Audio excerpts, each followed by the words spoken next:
거래제도 문제는 공정하고 효율적인 농수산물 유통 질서를 확립함과 동시에 출하자인 농업인의 경제 사회적 권익을 적절히 보호해야 할 공영 도매시장의 설립 취지와 제도적 근본이 명확하게 반영되어야 합니다. 여기에 거래제도 변화에 가장 민감한 농업인, 즉 출하자의 의견이 제대로 반영이 되고 생산자의 입장에서 면밀하고 심층적인 검토가 병행되어야 할 것입니다. 고맙습니다. 도매시장 제도 문제를 둘러싸고 항상 이제 저희들이 좀 많이 이렇게 혼란스러워하는 부분이 있는데요. 도매시장의 거래 제도는 저는 이제 굳이 사실은 이제 뭐 이거에 대해서도 약간의 이론이 있을 수는 있는데, 저는 도매시장의 거래 제도 문제를 도매시장의 구조적인 특징 문제를 다루는 거 하고요. 이 구조적인 특징의 문제는 아까 모두에서 말씀드렸던 생산자와 소비지의 대변자들을 대치 구조를 유지시키느냐의 문제하고요. 수집과 분산 기능을 구분해서 분업의 경제성을 활용할 것이냐 아니면 통합의 경제성을 활용할 것이냐의 문제입니다. 요거에 대한 도매시장의 구조적인 문제는요. 요거와 별도로 상품을 교환하는데, 상품과 금전적인 부분을 교환하는 과정이 이제 거래죠. 이 교환하는 방법을 다수를 모아놓고 최고 가격을 제시하는 사람한테 낙찰을 시켜주는 것을 기본 룰로 정하고 있는 경매나 입찰거래 방식을 취할 것이냐, 아니면 1대1로 협상을 통해서, 소위 말해서 네고시에이션을 통해서 가격을 결정하는 정가 수매매라는 방식을 취할 것이냐라는 문제로 구분할 수 있을 것 같습니다. 그래서 사실은 경매 입찰 거래가 도매시장의 구조적인 문제하고 반드시 링크되는 건 아니고, 정가 수입 매매가 도매시장의 구조적인 문제하고 반드시 일치되는 것은 아니다라는 말씀을 꼭 드리겠습니다. 왜냐하면 경매제의 문제가 있기 때문에 정가 수입 매매로 보완합시다라는 이야기를 안 하고, 경매제의 문제가 있기 때문에 시장 도매인제를 합시다라는 이야기를 합니다. 그러니까 소위 말하자면 상쟁맘의 체제 시장에서는 법인과 중도매인이 거래할 수 있는 거래 방법이 경매라는 방식을 통할 수도 있고 정가 수매매라는 방식을 통할 수도 있죠. 일대 다수가 거래를 하니까요. 근데 시장 도매인 경우에는 경매나 입찰 거래를 할 수가 없습니다. 현실적으로. 그러니까 결국에는 시장 도매인은 정가 수매매밖에 못하는 거죠. 그러니까 경매에 문제가 있으니 시장 도매인을 하자라고 하는 것도 일견 타당해 보이긴 하지만 논리적으로는 정가 수입 매매로 보완하자라고 하는 것이 논리적으로 맞지 않는가, 이런 말씀을 꼭 드리겠습니다. 그래서 이 부분에 대한 것들을 명확히 선을 그어놓지 않고 하다 보면 이게 정가 수입 매매 효과를 시장 도매인으로 더 씌워서 마치 시장 도매인의 효과인 것처럼 이렇게 표현하는 경우들이 많아서 좀 경계해야 되지 않겠느냐라는 생각을 해봅니다. 우선 가격 안정화 효과를 했는데요. 아까도 제가 말씀드렸다시피 시장 도매인이 가격이 안정화되는 효과를 가지고 있었다라고 하는 것은 수집 기능과 분산 기능을 통합했기 때문에 가격이 안정화된 게 아니고, 시장 도매인제가 취하고 있는 거래 방법, 즉 다시 말하자면 정가 수입 매매라는 거래 방법의 사실상 효과였다라고 보는 게 타당하지 않겠느냐라는 말씀을 드리고 싶고요. 물류비 절감 효과를 시장에서의 물건 체류 시간을 가지고 단순하게 사실은 추출을 했는데, 사실은 시장 도매인제에서 산지에서 물건이 반입되고 나서 시장 도매인 점포에서 물건이 처리되는 데는 1시간 정도라고 추정을 하고 있지만, 이게 시장 도매인 점포에 그 이후에도 계속 체류하고 있었는지, 아니면 시장 도매인이 1시간 만에 바로 팔아서 시장 도매인 점포에서 물건이 바로 반출돼서 나갔는지 자체까지는 저희들이 확인을 사실상 불가능한 상황이고, 이 물류비 절감 효과가 있었다라고 하는 부분은 단순한 가정에 근거한다라는 말씀을 드리겠습니다. 그리고 유통비용 축소의 근거를 가지고 마진율 비교를 많이 하는데요. 도매시장 법인은 도매시장 법인의 위탁 수수료하고 중도매인의 분배 과정에서 필요한 마진을 합쳐서 도매시장 법인 마진과 중도매인의 마진을 합쳐서 상장 매매시장의 유통 비용을 이야기하고요. 시장 도매인은 사실상 산지에서 물건을 수집하고 나서 위탁 판매 수수료를 받았거나 아니면 매수 판매를 해서 그 차익을 남겼던 부분을 가지고 비교를 하는데, 매수 판매를 해서 차익을 남겼던 부분은 실질적으로 이 시장 도매의 수익이 얼마인지를 파악하는 게 곤란하죠. 그러면 결국에는 우리가 고려할 수 있는 부분은 위탁 판매 수수료만 가지고 비교를 해야 되는데, 그런 논리라고 하면 지금 현재 도매 시장에서 중도매인들이 분산하는 데 들어가는 비용, 통상적으로 저희가 이 마진은 한 10% 정도 들어간다고 보고 있는데 이 비용이 시장 도매인에서는 전혀 카운트가 안 되고 있다는 부분이죠. 그래서 단순하게 유통비용 축소 근거를 마진율 갖고 비교하는 데는 설득력이 떨어진다, 이런 말씀을 꼭 드리고 싶습니다. 사실은 기준가격이라고 하는 것은 제가 알고 있는 범위 내에서는 그 물건을 팔고자 하는 사람, 사고자 하는 사람들이 가장 많이 참고하는 시장이 가장 중요한 기준가격 시장이라고 봅니다. 그러면 아마도 우리나라의 시장, 전국에 농산물을 출하하는 출하자나 농산물을 구매하는 구매자가 최근에 농산물의 가격 흐름이 어떨까라는 걸 볼 때 어떤 가격을 볼 것인가라는 부분을 한번 되묻고 싶은 생각이고요. 또 전국에 우리가 32개 공영도매 시장이 있고요. 또 소위 말하는 이건 이제 민간이 운영하는 시장이니까 30개 공영도매 시장에 무리가 있다고 한다면 출하자가 출자한, 그러니까 소위 말해서 농협 공판장이 가장 대표적인 예죠. 궁극적인 목적을 가지고 있는 공판장이 전국에 약 한 80여 곳이 있는데 그러면 이곳에서 형성되는 가격은 뭔가라는 부분이요. 그래서 이게 기준 가격에 문제가 있다라고 하는 것은 제가 보기에는 상당히 좀 무리가 있는 주장인 것 같다라는 말씀을 좀 드립니다. 도매 시장의 그 가장 큰 특성이라고 하는 게 아까 제가 금과 억조라고 말씀을 드렸는데 모두에게 열려 있는 시장이 되기 위해서는 누가 물건을 갖고 와도 다 팔아줘야 되는 거고요. 누가 물건을 갖고 와서 팔아줘도 상대방이 힘이 없다고 해서 차별을 해서는 안 되는 거죠. 그래서 모두에게 열려 있는 시장은 누구에게도 공평하게 열려 있는 시장이어야 된다는 점에서 보면 이 조건은 상당히 중요한 조건으로서 우리가 유지하지 않으면 안 될 것이다, 이렇게 보고 있습니다. 실제적으로는 이미 우리는 해답은 가지고 있습니다. 산지에서는 산지 조직화를 어떻게 해 갈 것인가가 가장 큰 숙제지 않습니까? 여전히 90% 이상의 개별 출하를 하는 부분들을 생산자는 어떻게 해결할 것인가가 가장 큰 중요한 하도가 될 것 같고요. 유통상에서는 우리가 얼마만큼의 이득을 취할 것인가, 그 다음에 소비지에서의 생산자와 소비자의 이 단절된 코드들을 어떻게 해소해 갈 것인가가 저는 중요한 과제라고 생각이 들었어요. 소비상이 원하는 구색을 갖춰줘야 되거든요. 그러다 보니까 수입 농산물 비중이 더 높을 수밖에 없다. 과연 이런 제도가 농민을 위한 제도라고 우리가 선뜻 받아들일 수 있을 것이냐, 이 부분은 생각해야 되고요. 시장 도메인 제도가 농민을 위한 제도가 되려면요, 합리적 위탁 수수료를 적용할 수 있는 결국에 거래의 투명성을 확보할 수 있어야 된다. 두 번째로 위탁 수수료와 이윤 중 한 가지 방법만 좀 선택해야 된다. 그 다음에 수급 조절이 가능할 수 있는 대안이 제시돼야 돼요. 그 다음에 농민에 대한 농산물 대금 결제를 정확하게 정상기구 도입해서 없다라고 하지만 결국에는 최근 들어서도 결국에는 문제점이 대금 결제의 문제점이 발생하고 있어요. 이것들이 해소되지 않는 한은 시장 내 시장 도메인 제도가 농민을 위한 제도로 정착될 수는 없을 것이다라는 거가 제 가정. 접근 방식의 문제에 있어서는 동의할 수 없다는 거예요.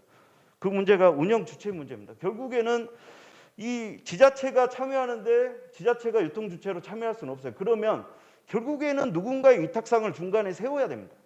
그러면 시장의 도메인을 위탁하는 형식으로 세우는데 과연 그랬을 때 산지 시장 도메인으로서의 산지 개발에 적극적으로 할 의지가 있을 것이냐가 첫 번째. 두 번째는 운영상의 문제입니다. 뭡니까? 수탁 거부 금지 원칙을 가지고 있습니다. 근데 특정 지역을 중심으로 운영된다라면 결국에는 이 원칙이 훼손될 수밖에 없는 겁니다. 갖고 와서 가격이 안 나오면 자기 지역은 보상해주고 나머지 지역은 보상해주지 않는 거가 지금 본격 시장 도메인이에요. 이 시장 도메인이 가지고 오는 가장 문제점 중에 하나가 타 지역 주민, 타 지역 농민들한테 역차별을 줄 수 있는 부분인 거에 대한 불만이 많이 있는 거죠. 어찌 됐든 간에. 저는 우선적으로 그 가락동 도매 시장이 시장 도매인제를 한 데 대해서 끊임없이 반대를 해왔던 사람 중에 한 명입니다. 그 이유는 강서 도매 시장 안에 시장 도매인 제도가 벌써 약 한 15년, 20년 가까이 지금 돼가죠. 그런 중에 위탁상과 전혀 다른 게 없다라는 것을 많이 느껴왔습니다. 현재 우리 농업인들의 위치를 보면은 소량 다품목인 그러한 농업 구조로 되어 있습니다. 절대적으로 외국의 유럽이나 이런 데처럼 뭐 한 사람이 17헥타 농사를 짓는다든지 이런 게 아니고 매일 출하를 하는 농가에서 그 가격을 받을 수 있는 것은 다음 날이나 그 다음 날 정산되는 가격을 보고서야 가격을 알 수가 있습니다. 교섭력이 전혀 없는 상태로 지금까지 이루어지고 있습니다. 그래서 시장 도메인 제도에 대해서 저는 위탁상의 개념과 똑같다라고 지속적으로 말씀드리는 이유 중에 하나입니다. 가락동 도매시장은 서울시 관리공사가 관리하는 것이 아니고 우리나라 중앙정부가 가락동 도매시장을 관리해야 된다고 끊임없이 요구하는 그런 사람 중에 한 명입니다. 도가 다른 도에서 개설한 도매시장의 그 관리자도 아니고 그 운영자, 마케팅, 뭐 판매 대행자, 그 운영자로 참여를 한다는 건 이건 공영도매시장 정책하고 하나도 부합되는 게 없다. 그렇게 말씀을 드릴 수 있겠습니다. 관내 농가한테만 도 지자체가 자기네 관내 농가한테만 기회를 줄 수도 없고요. 관내 농가한테도 공평한 기회를 줄 수가 없어서 매일 분란에 그 지자체가 휩싸이게 될 거로 예상이 됩니다. 또 가락시장의 그 소규모 점포 하나 운영하는 거로 해서 기금을 조성한다. 그다음에 기준가격 차익 보전을 통해서 도매 가격을 안정화시키겠다.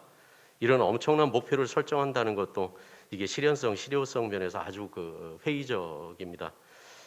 지자체 참여라는 그 어거지 명분을 만들어서 상인 자유거래, 그 시장 도매인제를 도입하려고 하는 꼼수를 부리는 거다. 이렇게밖에 저는 정리가 되지 않습니다. 거래제도 논의의 그 핵심은 공개적이고 공정거래 그런 체제를 계속 유지해 갈 건지 해체할 건지 뭐 그런 문제라고 저는 인식을 합니다. 시장 도매인제가 갖는 속성이 비공개 그 자유거래라는 그 특성이 있어서 도매법인하고 중도매인 거래소 확보되는 공개되고 경쟁 체제가 작동하는 그런 시스템이 폐지 또는 해체된다. 또한 시장 도매인은 이게 이제 아까도 말씀드렸지만 자기 계산 자유거래를 그 하는 형태거든요. 그래서 지금 상장 경매, 상장 매매처럼 농업인을 위해서 뭐 비싸게 팔거나 그 도매시장법인이나 이제 농협공판장이 대행하는 구조죠. 아니면은 소비자를 위해서 싸게라도 사려고 하거나 그럴 구조적인 시스템적인 이유가 그 없어집니다. 없습니다. 그럼 공익 시스템이 이게 다 흐트러지는 건데 그런 걸 왜 공영도매시장에 적용을 하려고 주장을 하는지 그게 또 이제 납득이 되지 않고요. 우리나라에서 제일 큰 가락시장에서 건당 판매 금액이 한 30만 원 수준입니다. 지금 현재 이 상태로 시장 도매인 자유거래업체한테 재가격 협상, 교섭력을 발휘할 수 있을지 이 상대적인 거죠. 교섭이라는 게 시장 도매인 제도가 뭐 좋은 제도다, 나쁜 제도다 이런 게 아니고요. 농업인과의 이제 교섭 여건, 형태, 상황이 이제 이러니까 시장 도매인이 이제 예전에 개인 위탁상하고 별반 다를 것 없이 유통될 것이다. 지금 강서시장에서 위탁 방식으로 시장 도매인이 운영하는 게 60%대 정도 되거든요. 매수보다는 옛날하고 이제 다를 바 없이 운영될 것이다라는 게 실증적으로 다 이야기가 되고 있습니다. 추라 농업인 입장에서 보면 그리고 도매시장 유통 단계가 가끔 이제 이렇게 헷갈리시긴 하는데 도매시장 유통 단계는 단 하나밖에 없습니다. 도매시장 법인이나 공판장한테 판매 위탁하고 위탁 수수료 하나 비용만 지불하면 그만이거든요. 결론적으로 말씀드리면 도매시장이 단계도 많고 비용도 많고 그래서 시장 도매인 도입한다. 이런 이제 엉터리 주장에 농민분들이 절대 이제 속아 넘어가시면 안 될 것 같다. 그러면은 공영도매시장 오늘 주제인데요. 거래제도는 어떻게 발전해 가는 게 옳을 건지 저는 첫 번째는 공정거래, 첫째. 둘째는 기준시장. 이 공정거래와 기준시장이라는 이 두 가지 기능이 계속 유지 발전될 필요가 있겠다. 그런 방향으로 발전되는 게 합리적이고 바람직할 것 같다. 그런 생각입니다. 정리를 하자면 수집 분산 주체 분리 구조를 유지를 해가면서 경매 집중도를 낮추고 그다음에 예약적인 거래를 확대해가는 그런 방향으로 도매시장 거래제도는 향후 발전 방향을 설정하고 각 주체가 노력하는 게 바람직하겠다. 시장 도매인제 관련해서는 정부가 작년부터 논의가 시작된 부터 여러 가지 이제 검토를 했습니다. 검토 결과 가격 수준, 그다음에 가격의 변동성, 그다음에 좀 전에 얘기가 나왔지만 국내산 거래, 그다음에 투명성, 그다음에 출하자 보호 측면에서 다른 제도보다 낫다는 근거를 찾지를 못했습니다.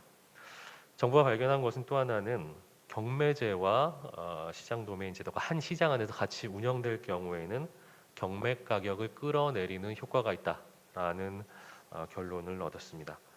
기본적으로 출하자에게 더 유리하다고 입증되지 않은 제도를 전 국민에게 영향이 있는 중앙 도메인 시장에서 실험할 수는 없는 일이다라는 이런 결론을 내리고 있다는 말씀을 드리겠습니다. 이 거래제도 문제에서 정부가 이제 출하농업인의 권익 증진이 가장 중요하다고 생각을 하고 여기에 가장 또 중요한 것은 투명성이라고 생각을 합니다.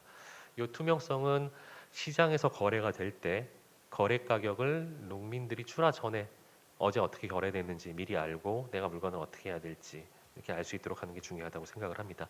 이런 과정을 통해서 공정한 기준 가격이 만들어져야지 이게 전국에 있는 모든 출하자들에게 적용이 된다고 생각을 합니다.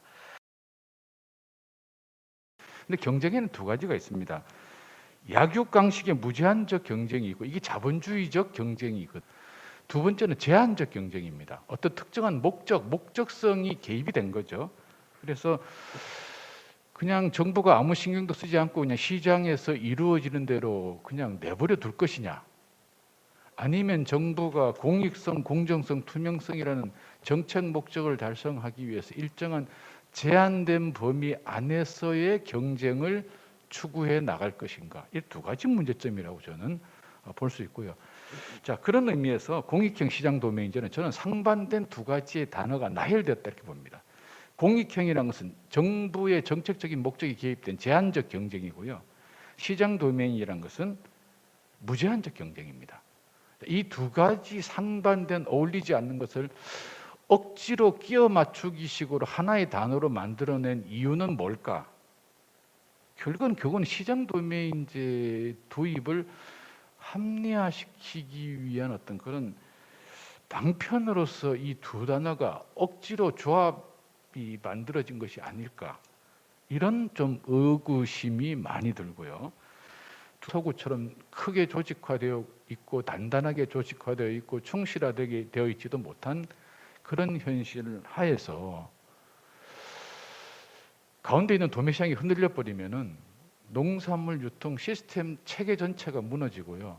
그런 경우에 이 공익성, 공정성, 투명성이라든지 또는 이 약자로서의 어떤 그 산지 농민의 보호라는 이런 정책적인 효과를 어떻게 달성할 수 있을까? 이런 점이 상당히 사실은 고민스러운 부분입니다.